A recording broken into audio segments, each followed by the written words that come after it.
I think my screen is visible. Yes. Yes, yes, Yes, it is Yes, visible. yes. Yes, yeah. Okay. Thank you, madam, for introducing my biodata. I can claim I am the first person until the last person to write a book on pregnancy diabetes. I have written other 9 books also, which are all available in the market. Great, sir. I'm going Yeah. to discuss some salient points, some debatable points that are the role of metformin in gestational diabetes mellitus. Because of rapidly growing population of women diagnosed with GDM, approximating 1 in 7 pregnancies globally, the popularity of using an oral agent such as metformin is expanding enormously in conjunction with the rising cost of the insulin, lack of affordability and infrastructure to use insulin. I am not against using insulin, but we are always searching for any cheaper and easily administrable method. In fact, a number of organizations like Society of Maternal Fetal Medicine, NICE, FIGO, Diabetes Canada, DIPSI, all have supported its use as an alternative to insulin. However, recent long-term studies on offspring have provided conflicting results, with 2 of 3 studies recently published on 4 to 9-year-old children of mothers with GDM or PCOS, which suggests some long-term metabolic programming effects on the offspring. And I'm unfortunate that ADA has gone against the use of the metformin. This has given some clinical investigators and organizations pause in embracing metformin is equivalent to insulin. Let me audit about the biomechanism of the metformin. Transplacental passage of metformin can pass the placenta from maternal to fetal circulation, likely via the organic cation transporters. Therapeutic doses, short acting up to 500 to 2500 and long acting 2000. And common clinical settings, pre-gestational diabetes, gestational diabetes, and polycystic ovary syndrome, which is very important because in majority of the cases, if metformin is stopped, also data there will be abortion. It is becoming very popular agent in insulin resistance before and during pregnancy. And you know that GTN is a manifestation of insulin resistance, which is only tackled by metformin, not by the insulin itself. So if you treat with insulin, future development of obesity, hypertension, coronary artery disease and diabetes features of insulin resistance will be same.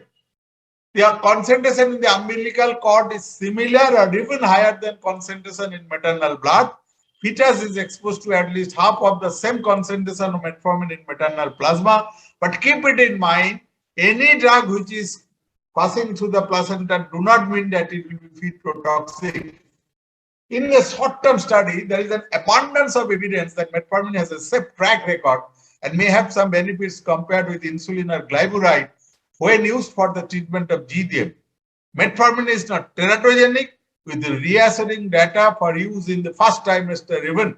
In several meta-analyses, women with GDM randomized to metformin, often used with insulin, of course, had less gestational weight gain, less gestational hypertension, and fewer infants who were large for gestational age or with macrosomia birth weight near 4,000 gram. And their infants had less neonatal hypoglycemia than those randomized to insulin or glibenclamide. However, metformin has a failure rate, and 46% of patients they needed insulin, particularly in cases of the pre-gestational diabetes. Unlike insulin, metformin does not reduce maternal triglyceride, a substrate for fetal fat accretion that was related to fetal growth in the MIG trial, and it should not be used if the fetus is at risk for ischemic environment like placental insufficiency, gross hypertension, preeclampsia, or growth retardation. Metformin may, in part, prevent the development of preeclampsia potentially by improving angiogenesis or suppressing the inflammatory markers. Currently, metformin is being studied in 2 RCTs for final answers. One of them is metformin in pregnancy study. Another is medical optimization of management of type 2 diabetes complicating pregnancy moms, for which we'll have to wait for a few years, to which we will determine if the addition of metformin to insulin in this population can reduce adverse neonatal outcome as well as lower maternal insulin doses and feternal weight gain. Regarding long-term outcomes in offspring exposed to metformin, there are limited data. I mean, MIG trial has followed up to 9 years. They will follow longer. We have data up to 9 years. Then this MIG trial, where 75,000 women with GDM received either metformin or insulin during pregnancy and reported on 2-year and 7 to 9 year offspring outcome. At 2 years of age, the 318 offspring in the MIG trial, evidence of higher subcutaneous fat, but there is no difference in total fat mass in a subset. There is no increase in visceral fat, which is a marker of insulin resistance. No difference in neurodevelopmental outcome. At 7 to 9 years of age, 28% of the original cohort were assessed. There are no difference in the total cohort. And it is seen that though in the 2-year follow-up, some extra subcutaneous fat is there, the diabetogenic fat, the intraabdominal fat is not high. But this study different between the two centers results, Adelaide and Auckland. In the Adelaide study, had higher rate of large for gestational age compared with those exposed to insulin alone, and their mothers had higher fasting glucose level during pregnancy, suggesting poor glycemic control in utero. So probably the problem with the fetus may be due to uncontrolled blood sugar in the mother. At 7 years, the Adelaide subgroup showed no difference of offspring weight or body composition. But for the Auckland subgroup, no difference in large for gestational age rates for metformin or insulin at birth. At 9 years, the metformin group were heavier, had higher arm and waist circumference, had higher waist hip ratio, and they trended toward a higher BMI, tricep skin thickness, and abdominal fat volume by MRI. But there is no difference in glucose, lipids, insulin resistance, or liver function test in either group. The children at 2 years of age has a larger skin fold, I just mentioned, although fat mass and body fat percentage assessed by the bioimpedance and DEXA are not different. So total body fat or intra-abdominal fat was not higher. No difference in blood pressure and neurodevelopment test. At 9 years, the metformin exposed children had larger waist circumference, waist height ratio, BMI, and tricep skin fold. Increasingly, fat mass evaluated by DEXA and MRI, including intra-abdominal, tends to be higher in the metformin compared to the insulin group, suggesting a higher risk for development of metabolic syndrome, but with comparable biochemical parameters. But the interpretation of the results are very difficult, given the limitations in follow-up. Potential differences in glycemic control. All the mothers were not in the same A1C control. Use of insulin in 46% of the total cohort. And unknown postnatal effects that can markedly influence obesity risk in children. What might be the mechanism by which metformin could result in a programming effect that later increases the risk for higher offspring weight is not clear to us. Outside of pregnancy, metformin has been shown to lower body weight. It has got anti-cancer effects. That means it's proliferate excess cell proliferation. It has got growth inhibitory property and beta cell and gluconeogenic effects, and also to suppress mitochondrial dysfunction, which all reflects that metformin should not increase the body weight. On the other hand, a recently published large population-based cohort study of 1,996 GDM with on metformin and 1,932 on insulin showed no difference in weight for heights Z-score, though the total numbers are less than the mixture, but these are not negligible. These are all near 2,000 each group, and no risk of overweight also. Further, there are no difference in behavioral assessment in offspring at 4 years of age after adjustment of maternal age, race, ethnicity, socioeconomic status, BMI, smoking, history of GDM, and timing of GDM diagnosis and treatment. There is no difference between the metformin and insulin receivers. Metformin may be particularly useful in women at high risk for hypo who are developing very quick hypo or very frequent hypo with insulin, who want to limit maternal weight gain, or with an inability to afford or use insulin safely, especially in those with mild hyperglycemia.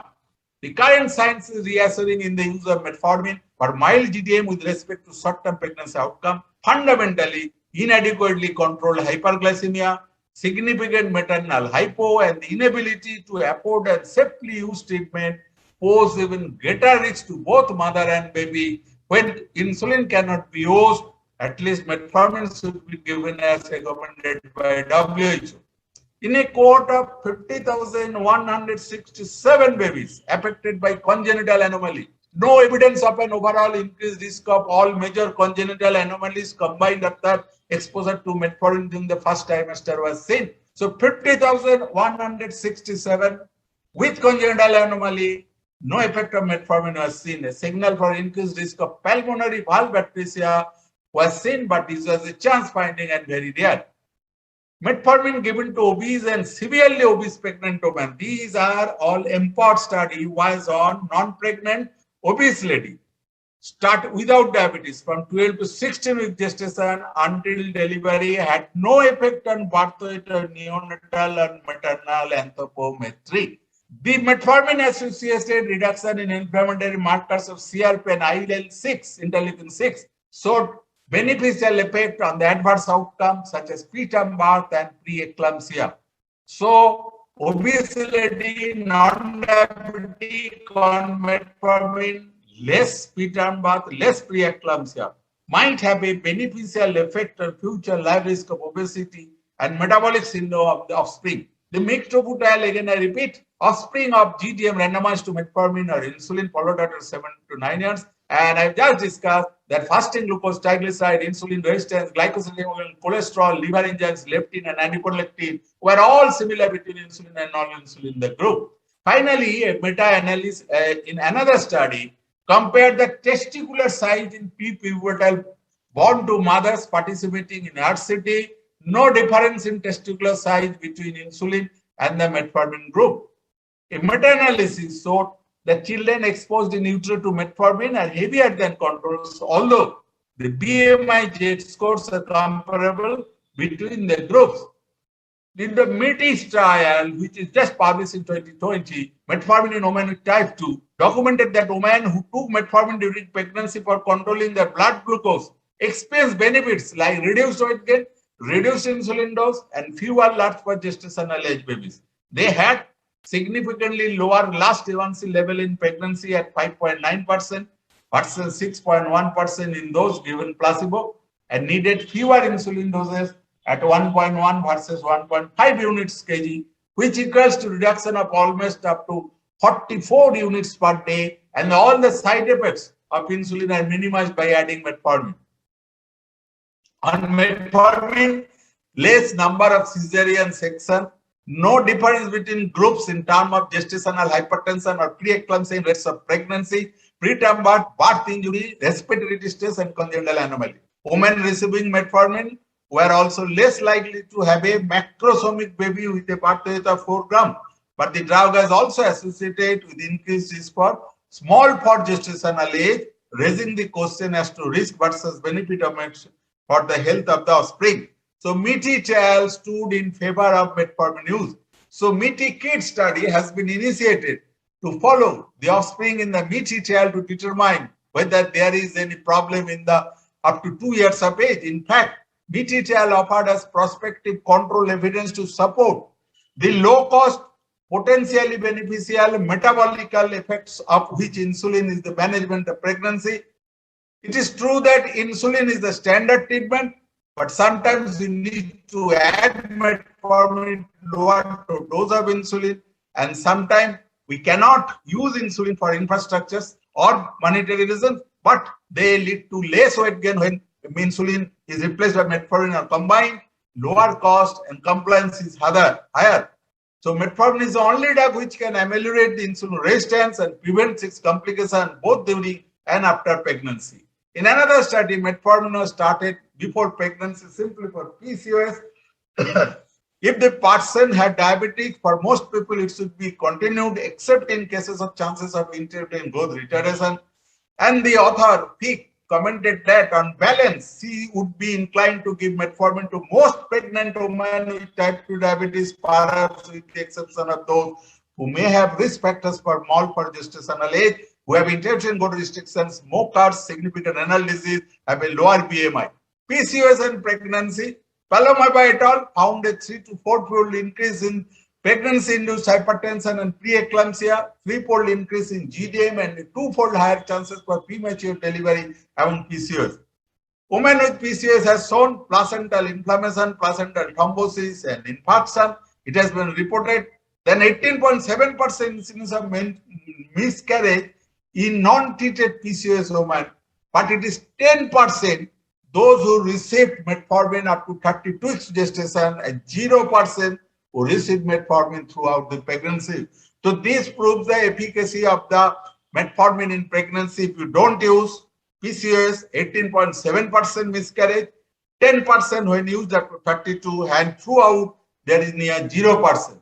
A meta-analysis reports that in 5 out of 7 studies analyzed, metformin reduces the development of GDM in pregnant women. Venki et al. In RCT, no effect of metformin on the prevalence of GDM and preeclampsia, a significant reduction in the preterm delivery. A second RCT from the same group reported a reduction in the risk of late miscarriage and preterm birth weight with no difference in the prevalence of the gestational diabetes. Another study showed prevalence of GDM drops from 36% to 14% with the metformin. Here, metformin was used before pregnancy. In a cohort of 166 polycystic ovary pregnancy, there is a significant reduction in miscarriage, and metformin helped pregnancy loss rate to drop to 10.8% from a rate of 42.2% where metformin was not used. It is a case of metformin therapy on maternal neonatal outcome. 104% not control on medical nutrition therapy. Average weight gain during pregnancy 6 to 10 gram. Glycemic control with metformin achieved in 96.2%. No serious side effects. Mean birth weight near normal 2,972 gram. No congenital anomaly. Neonatal hypo very insignificant 3.8%. And metformin is clinically effective, inexpensive, and safe drug for treating gestational diabetes. Meta-analysis of 5 RCTs involving 1,270 patients. The conclusion of the study is metformin is comparable with insulin in glycemic control and neonatal outcome. It might be more suitable for women with GDM than PGT. Another meta-analysis showed lower gestational weight gain and modest reduced risk of preeclampsia with metformin. Clear evidence of benefit limited to reduction of gestational weight gain, and metformin which can inhibit food intake by increased concentration of growth and differentiation factor 15 may not lead to higher weight gain. Glycemic control and neonatal outcome in women, they have compared. This is the latest study published in BMC 2021 August. They have compared between glyburide, metformin, and insulin. The final conclusion is the present meta-analysis suggests that metformin may be as effective as insulin for glycemic control and is the most promising drug for the prevention of neonatal and maternal complication. And now, one study has combined metformin with aspart, effectively control blood glucose and blood pressure level, reduces the risk of adverse effects, perinatal and neonatal, and positive effects in clinical treatment. So now the comment has been published very fantastically by Romero that metformin is probably the aspirin of the 21st century. In this trial, metformin administration in early pregnancy did not reduce the frequency of the large for gestational age infants, but it decreased the frequency of preeclampsia. This is a different curve I am showing. This first one is for the changes in the fasting insulin and HOMA, where metformin in pregnancy has been compared in placebo. Second one is for the change in HOMA here between metformin and placebo group. And third one is the changes for the inflammatory markers. That this is about the C-reactive protein and metformin in beneficial for improving the insulin resistance, for improving the inflammatory markers also. This is all theoretical. Let me come to the what is the association guideline. Unfortunately, up to 2028, he was allowing metformin, but in 2021, based on few results, that insulin is preferred. Metformin and glyburide should not be used as first-line agent. Other oral and non-insulin injectable glucose-lowering medication like long-term safety data. Metformin, when used to treat polycystic syndrome and induce ovulation, should be discontinued by the end of the first trimester. And oral agent may be alternative in these women after a discussion of the known risk and the need for more long-term safety data and offspring. Final message, the skeptical about metformin. But what about the Chinese Society of Obstetrics who need large doses of insulin or those refused to insulin? Metformin is better than glyburide. Regarding the Society for Maternal Fetal Medicine, reasonable and safe first-line drug is metformin. International Federation of Gynecology and Obstetric Initiation, metformin plus insulin when required performs slightly better than insulin. American College of Obstetrics and Gynecologists, insulin is the first line of drug. Metformin is a reasonable alternative choice. Diabetes in Pregnancy Endocrine Society, metformin therapy be used for glycemic control for those women with gestational diabetes who do not have satisfactory glycemic control despite medical nutrition, who refuse or cannot insulin or glyburide and are not in the first trimester. Breastfeeding women with overt diabetes successfully using metformin therapy during pregnancy should continue to use. So during lactation, according to the Endocrine Society, is safe. Our Indian DIPSI guideline, metformin or insulin therapy is accepted medical management of pregnant women with GDM, not controlled with MNT. But insulin is the first drug of choice. Insulin can be started any time during pregnancy. The starting dose of metformin is 500 milligram. With the global increase in the diabetes among reproductive age women, it is anticipated that the use of metformin is likely to increase as metformin reduces insulin resistance and has the potential to lower the risk of insulin GDM PCOS mother. Its role appears truly encouraging. So DIPSI is advocating a must use in PCOS. According to ADA, when used to treat PCOS and induce ovulation, metformin need not to be continued. But it has been confirmed, but Indian perspective is in contrast, it is indifferent. In Indian populations, incidence of PCOS is more and abortion chances is more. If you stop metformin, there are the higher degree of abortion. I have shown by data. Most of the obstetricians in India prefer metformin for its use. And these metformin may be safe, as effective as oral hypoglycemic agent, not associated with increased adverse pregnancy outcome. And finally, Government of India, the national guideline, has also endorsed the use of metformin in pregnancy, but they have endorsed from the second trimester because of lack of data in the first trimester. AAC, American Association Clinical Endocrinologist, supports the metformin in GDM. FOGSI, our Indian Gynecology Society, they also support the use of insulin. Diabetes in Pregnancy Management, nice guideline.